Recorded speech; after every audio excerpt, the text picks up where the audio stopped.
Well, I've got the netting on the strawberries. Stop the blackbirds pinching them all.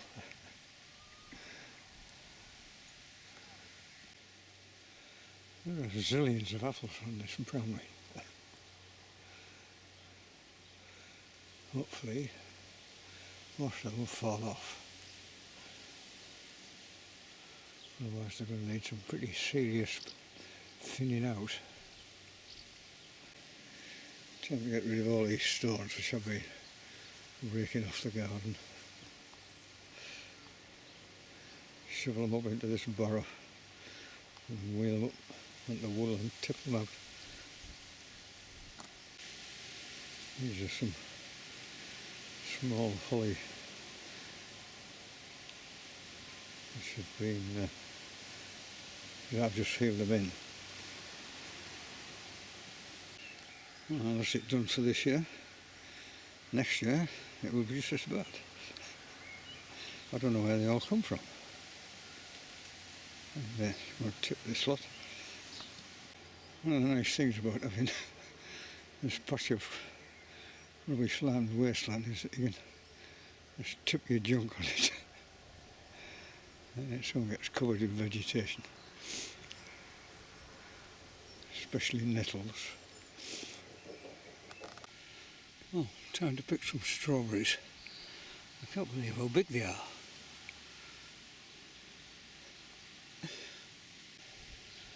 Well, that will do very nicely for first picking. A bit misshapen. But, these are these smaller strawberries growing in the woodland, beginning to ripen. They're incredibly sweet. And this red oak, which I thought was surviving, showing signs of this condition on the leaves again.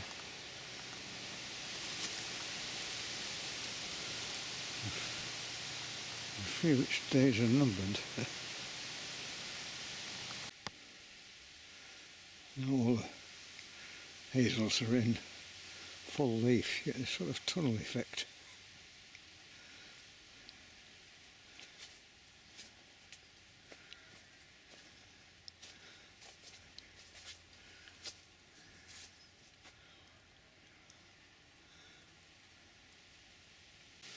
Well, this red oak seems to be doing very much better this year.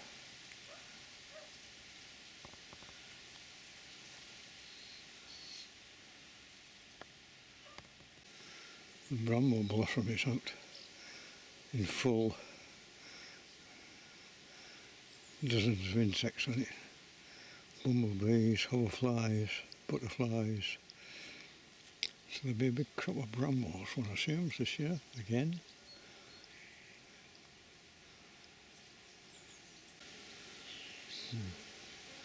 A honeybee.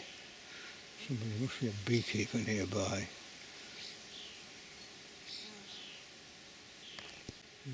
Hoverfly.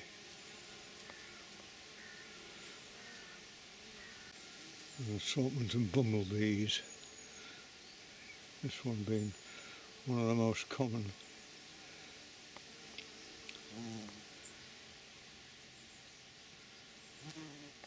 A wonderful clematis climbing all over this yew hedge.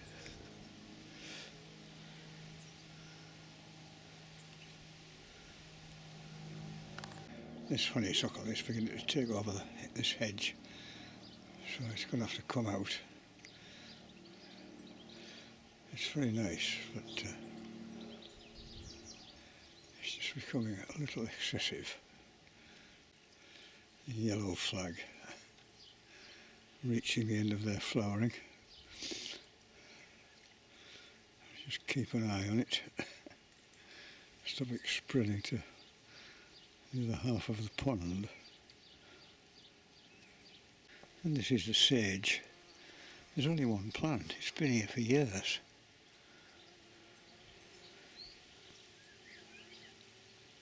Just this lovely display of flowers which the beads like. A little bee there. making the most of it. It's Wednesday, 26th of June, and it is hot. Not massively so, but the sun is hammering down from a cloudless sky, but there's a slightly cooling breeze from the east. Anyway, today it's cut this meadow bit behind me. Last year I reduced it by more than a half, but there comes a time when you have to cut it. Once it lies flat, it becomes much more difficult. And so, get this cut with this scythe mower, started first pull. Mark has been sitting there for a year. Get it dried off and get it carted off. That's the first job of the day.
Well, it'll take 15 minutes.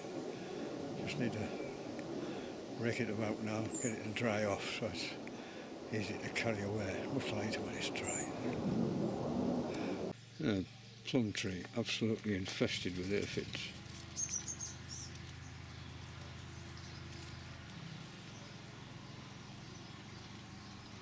And it's spraying. The brambles. It's going to be an enormous crop this year.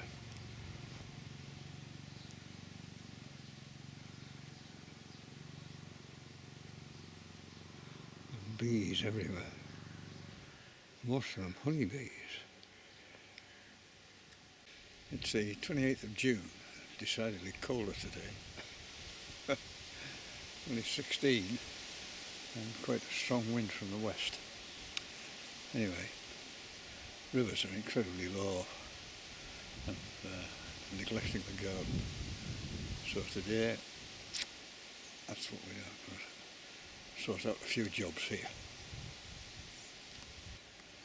The Bramley apple tree is absolutely laden with apples, and they're going to have to be thinned out. Otherwise you get lots of small apples and not very many big ones. There's a great clump of them there. 4 of those need taken out. The strawberries are about finished, just a few more to pick. Now I can take this net off, let the birds have the rest. But you'll notice that they're sending out lots of runners. And they root and form a new plant. So there'll be lots of new plants. Probably too many, but I can give them away. Onions are coming on a treat. But, lots of weeds appearing A little more hoeing needed. And there's the massive asparagus fern. All in flower now, these little tiny bell-shaped flowers, which the bees love. And bright red pollen they have. The bees yet to do it. They're doing well. The neighbour's sheep are out again. And you can see up there how it started climbing up the bare wall. What staggers me how much growth this thing puts on in a couple of months. And the last job of the day will be to gather up all this cut grass and cart it off.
Well, that's it done. Didn't take long. Done for another year. This plant comes up every year, greater than knapweed it is, and I leave it because when the flowers come out, and they aren't out yet, as you can see there, the burnet moths, black with scarlet spots, you see during the daytime, they like it. Well, with this warm weather and slight bit of rain, the beans have absolutely taken off at last.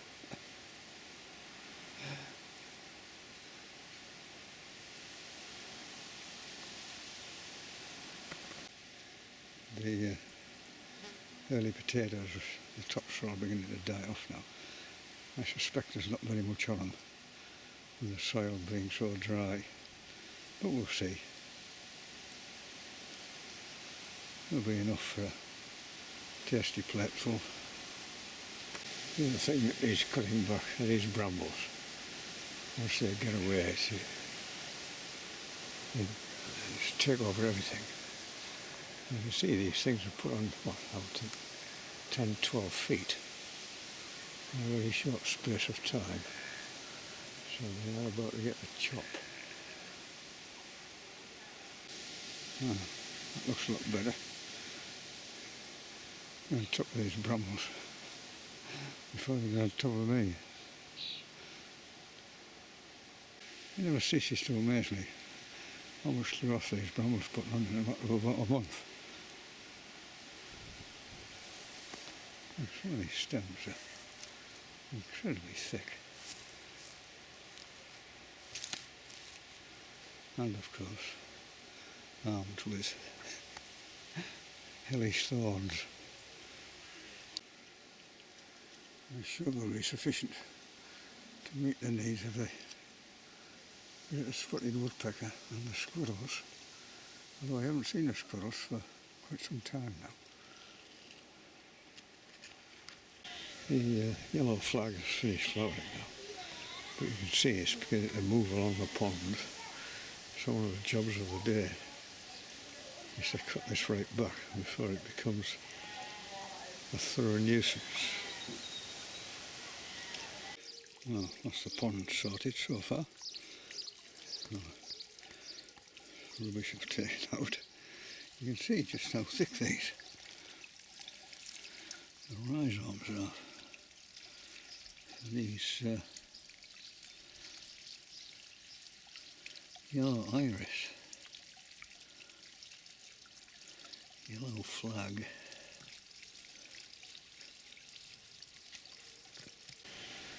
And Boston ivy is taking off like a triffid. So some more cutting back needs to be done here around the windows.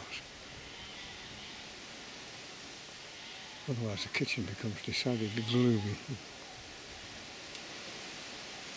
Yeah. A bit more light getting into the kitchen now.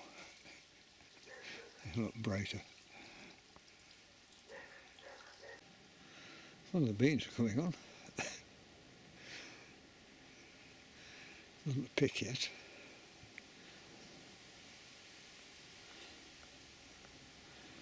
Pinch those tops out up there. I've just looking at these early potatoes. The tops are dying off. I've just taken 3 of them up here. They aren't many potatoes, but they look really, really nice. Yeah, the onions are doing well.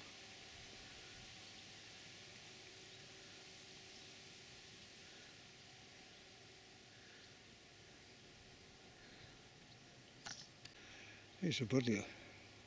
It's been a beautiful day. Really warm, but not one butterfly on here. And you can see behind the rowan tree how the berries are all beginning to turn.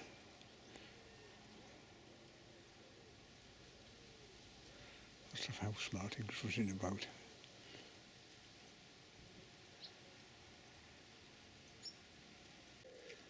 This is a problem on the Cox's pippin apple. Every year we get this.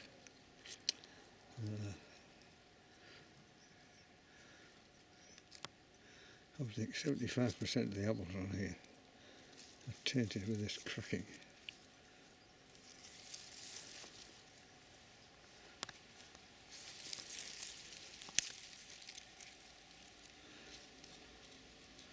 I mean, they say it's a problem of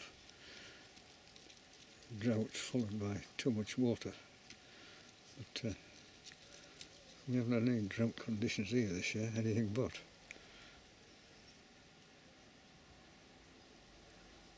I suspect it's something to do with the soil conditions.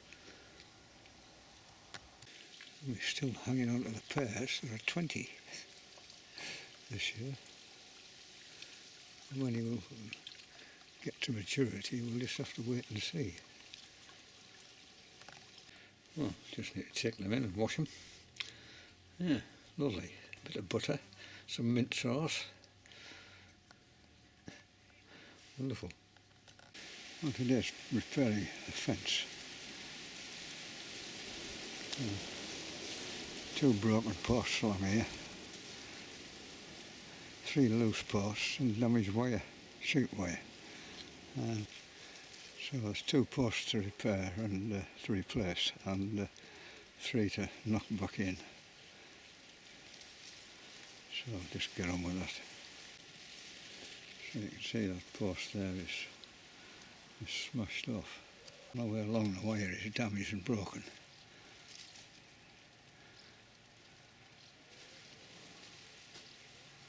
Oh, this should be along here somewhere.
Well, the new posts are in,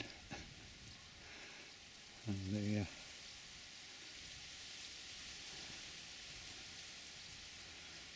barbed wire is all tensioned. All I need to do is staple the wire to the new posts and just take that bit off the top. It looks an awful lot better, hopefully. It will stay that way. Well, I just tensioned the barbed wire on the top using this wire tensioner. A great piece of kit. This is the main post, and you'll notice which is supported by this thing, a strainer,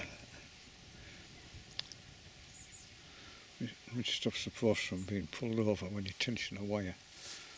So there's the wire tensioned like a guitar string. Oh, I've spent a lot of time and effort sorting this fence out. I've just given the grass at the bottom of the fence a good spray of Roundup just to kill it all off.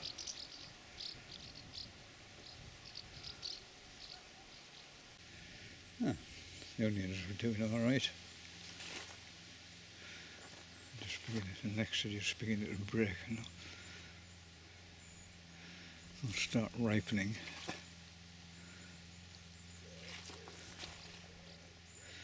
Not very big, but they keep very well, these. And Bromley cooking apples. Far too many of them. I was hoping some of them would fall off, but it doesn't look like it. Well, it's been dry for about a week now, so it's a good time to treat the shed. So the wood is dry to absorb this preservative. So it's just the door to door on the front here. So you see the difference it makes. You think it's creosote, but when you read the label, it's creocoat, because creosote is banned for household use. So you got a sort of contrast between the old and the new. I've had this shed for 50 years. It's a big shed.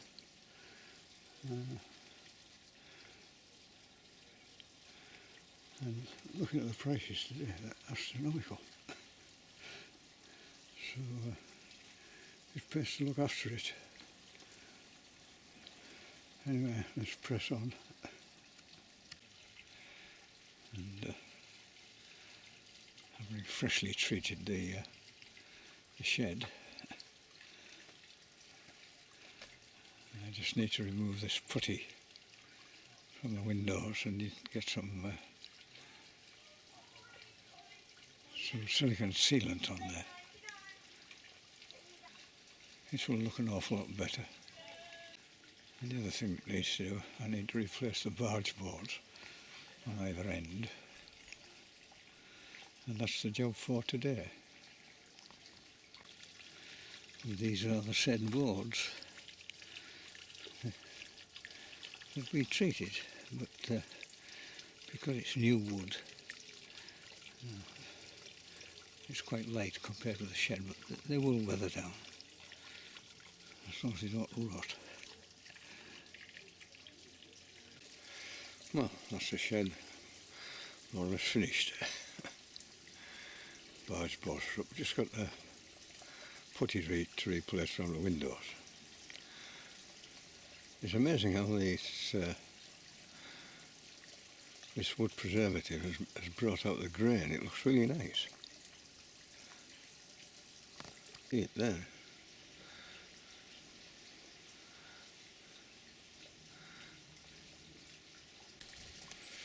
Well, that's the shed finished. I've just got to put the water tank at the under those pipes over there just to catch the rainwater for the garden.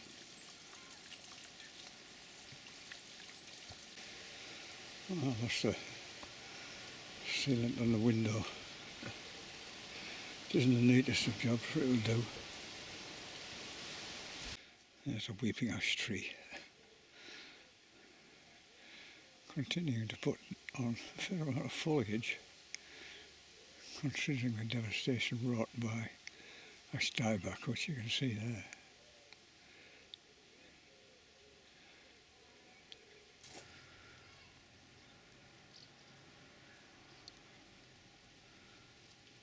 The pears are beginning to increase in size.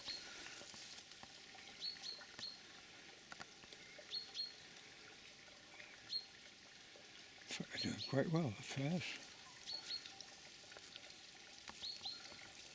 Another of the apple trees, festooned with apples.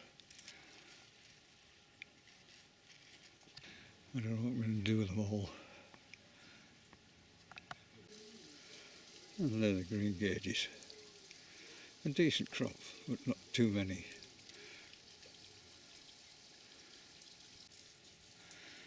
And this wonderful fried eggplant. It's dead easy to grow on. It self-seeds, so it'll come again next year.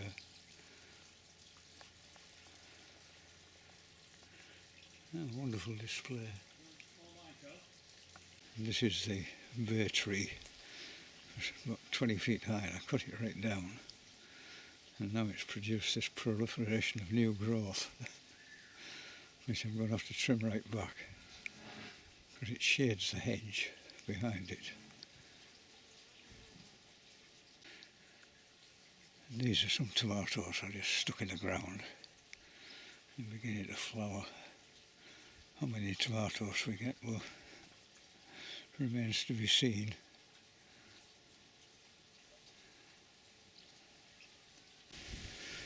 I left this little bit of lawn uncut. It's not much grass, it's mainly bird's foot trefoil. And the bumblebees love it, so I'll just leave that to flower. And then I'll cut it back later. An absolute feast of rowan berries on this tree.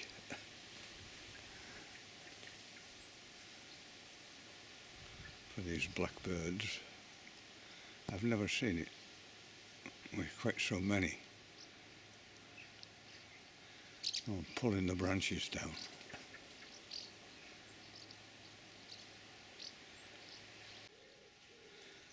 And there's the buddleia in full bloom. In fact, it's beginning to die off in places.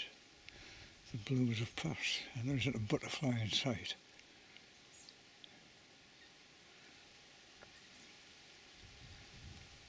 And there are the beans. They're doing well. The first pods beginning to appear.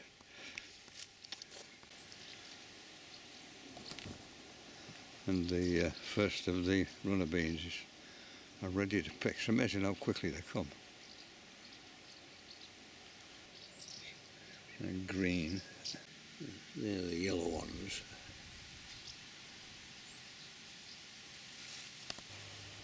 And lastly there are the black ones. Well, that's the first picking of beans. One of many to come. They're very prolific, but they are really nice, not stringy at all. And Boston Ivy there, just about up on the roof. It's only the 5th of August.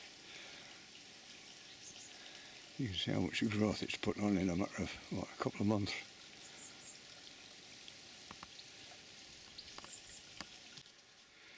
Oh, the bats are out in the garden. How lovely to see.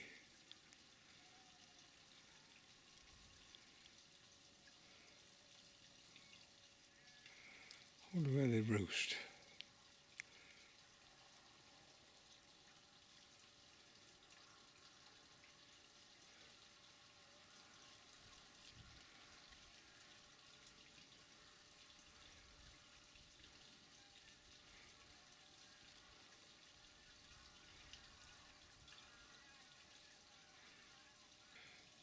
very small pipistrelles.